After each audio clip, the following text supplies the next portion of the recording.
Welcome to Code Crafters guys, and in this video we are going to discuss about constraints in MySQL.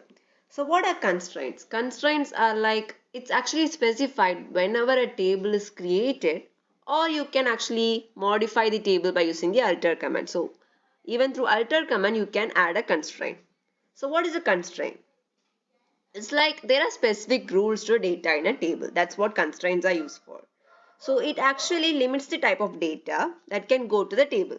So when you're inputting something to a table, if there is a certain rule that this column or this particular row can contain only this type of values, it will limit for you from entering wrong values. Okay.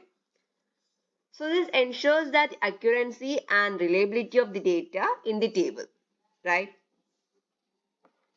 So if there is any violation between the constraint and the data, then when you are inputting something, your action will be aborted. So there are a few constraints in MySQL are not null and unique, primary key, foreign key, check, default, and create index. So these are the few constraints which we are going to discuss in detail one by one in MySQL. Okay. So first let's discuss the not null constraint. So what is a not null constraint? Not null constraints ensures that column to not accept any null values. That means the column cannot contain any empty values. It should always contain a value. So in our case, we can name everything as not null because all these columns need to have any value, some kind of value that can't be empty. So if a column can be empty, we can just keep it as null. But here everything is null. Default value is always null. If you want to have it not null, then you have to give the constraint.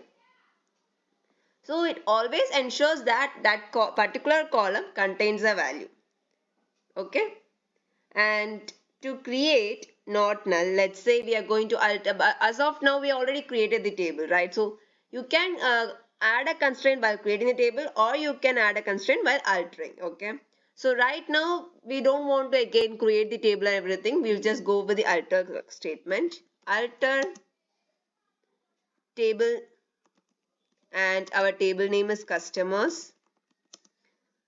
Let's say we are going to alter this customer name and address as not null, or let's say just customer name as not null, because name can never be empty. A customer will obviously have a name, right? So alter table customer, alter column, column name is customer name. You have to give the name as such in the table, and the data type of the customer name is varchar. You will just give the size. Okay. And you're going to add not null. You will just not give the size. Actually, I don't think the size is important. And give this in capital. Though SQL is not case sensitive, this will make you understand even more better. Okay, I'm still getting an error. Alter table customers, alter column age. Here is customer name.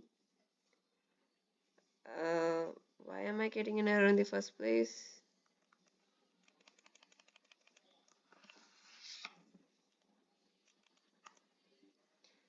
Nope, still an error.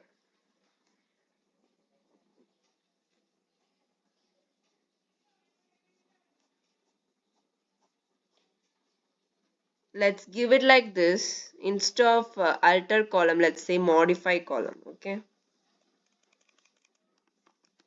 Because MySQL is not the only SQL where you can actually deal with database. There is also a MS SQL Server or Oracle. So each application differs in the syntax base. So the first one which I tried actually works with the MS SQL Server, not the MySQL. So here it's MySQL. So you have to use the keyword modify instead of alter column. Now let's also add the varchar statement, varchar 20.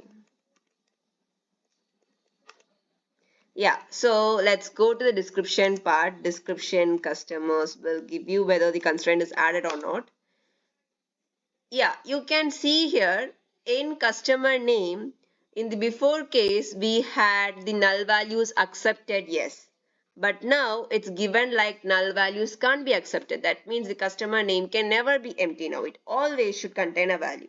So in case if you want to actually add this constraint through the create statement, you can just say create. I'm not going to execute the statement because the table is already there. Create customers, and inside that you'll just give customer ID, int primary key, and customer name varchar 20, and after that you can just give not null. So this will actually work. Okay, that's where when you have to create the constraint along with the creation of table. Here we just modified the table which already exists, so we can just do this. Let's get to the next constraint, that is unique. So what is unique? Unique means all columns, all values in the column are different. So actually there are two constraints, unique and primary key. Both unique and primary key provides a uniqueness for the column, but the primary key constraint automatically has a unique constraint. Okay. However, like in your case, you can use unique, or you can have one more thing. There is a restriction for primary key. One table can contain only one primary key. Okay. But if you are using the constraint unique, you can have as many as unique constraints for the table. Like you can set the customer name as unique, customer address as unique, postal code as unique. But if you are setting a primary key, you can only have one primary key. And as I said, unique or primary key both use is to make the value in the column different from other rest of the columns or rows, right? So there is a specific reason why I made the customer ID as primary key, because every customer will have a different ID and that ID will never be repeated. That ID will never be same. But that's not the case with name. Many persons in the world has the same name, even the initial, even every surname and everything can be same. And even address. What if someone is living just nearby neighbors, their address will be the same. Maybe the house name one will be different. And postal code. So all these things, there is a chance that it could be repeated in the rest of the columns. So we can't give anything as a unique constraint here. Age, salary, everything can be repeated. It's not something like a unique value or different value. So if you're giving unique constraint or primary key, make sure that that value in the column will never have to be repeated when you're inserting new records. So here, I guess there's already primary key now for the customer ID. Customer ID is the only column where I can add any constraint like unique or primary key. But still, I'll just show you the syntax how you to add it. It's exactly the same way how you did for not null constraint. Just like that, you just have to type alter table customers, and then you have to add constraint. Sorry.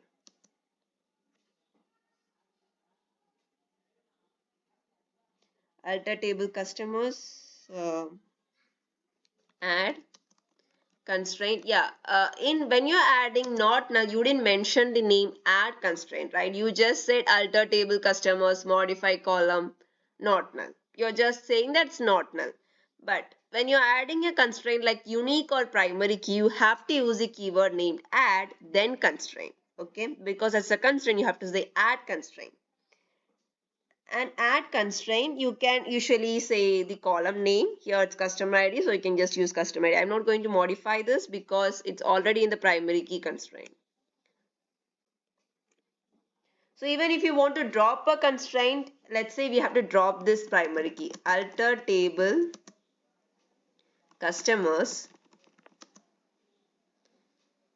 and drop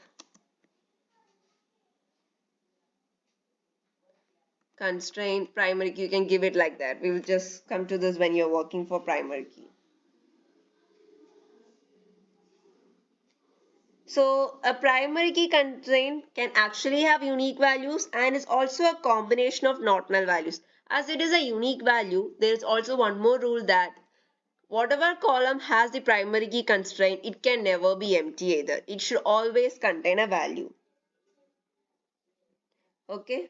So in our case, we are already given the customer ID as primary key. We don't have to change or anything. And I'll just anyway show the syntax if you want to change it. So let's say alter table customers. Let's say there is no primary key, okay? And okay, first let's drop it and then we will create it. That will be even more better. Alter table customer drop constraint, and here our constraint is primary key, right? So primary key.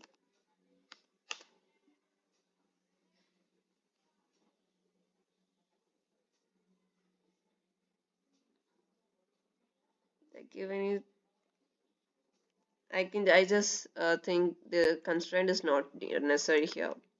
Drop primary key is fine. Yeah, so now let's see the table description. Okay, there is no primary key now. Now let's actually add a primary key. Alter table customers add constraint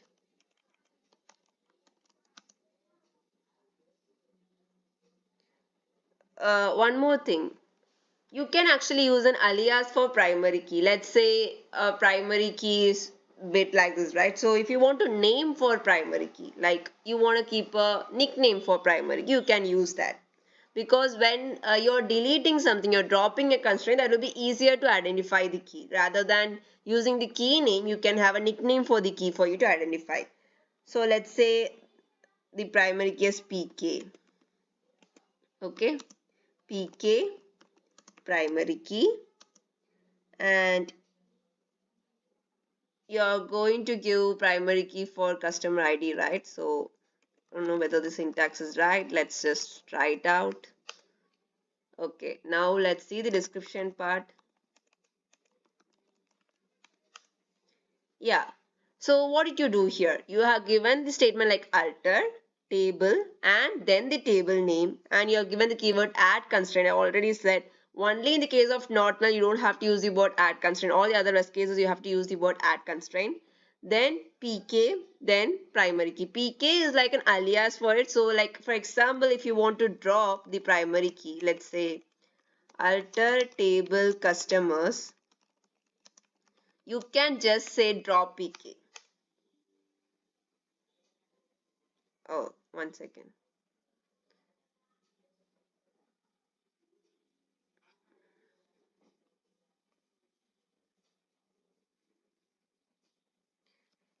Okay, that doesn't actually work with MySQL, but it works with the SQL server and everything. So SQL server, you can just use alter table customers drop constraint PK, but it seems like MySQL doesn't work with it. So yeah, with MySQL, you just have to use alter table customers drop primary key. So anyway, you understood how to alter the table by adding primary key, right? So alter table customers add constraint, and it's not necessary for you. You can also give it like this, alter, let's 1 minute.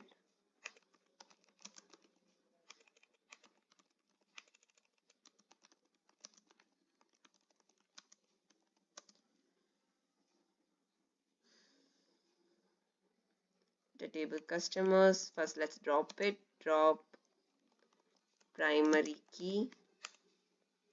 Now let's again add it without the alias, alter table customers add constraint primary key. Inside that we'll just give customer ID. Okay. An error in the SQL, so check the manual that corresponds to MySQL server was right. So is that alias actually important?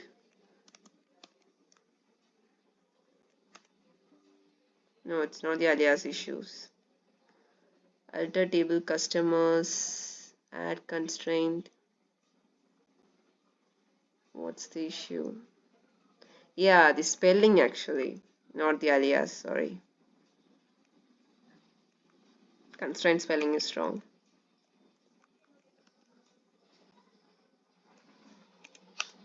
Yeah, so you don't have to use the alias, you can just use alter table customers add constraint and the key name, and inside the key name you will mention the column name where you need the constraint to be applied. Okay.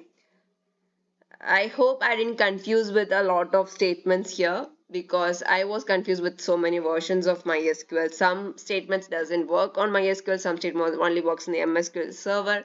So one thing is clear, if you have to add a constraint in MySQL, you just have to give the statement alter table name, add constraint, the constraint name, and inside the constraint name brackets, you will be giving the column name. If you want to drop a constraint in MySQL, you will just say alter table name, drop the constraint name. Okay, drop if the constraint is primary key, so drop primary key. And a table can contain only one primary key, but a table can contain any number of unique constraints. Okay, so let's go to the next constraint, that's foreign key. And we can't actually apply foreign key right now because foreign key is mainly used for to actually link between two or more tables. Let's say we have a table like customer, something related to customer, okay, and we don't want the data to be in the main table. So if we want to link the customer table with another table relating to the customer, we will be using foreign key. So I guess we have to create another table to demonstrate foreign key, and I will be doing this in the next video lecture to make it even more clear. Until then, if you have any doubts, do reach out to me in the comment section. Thank you.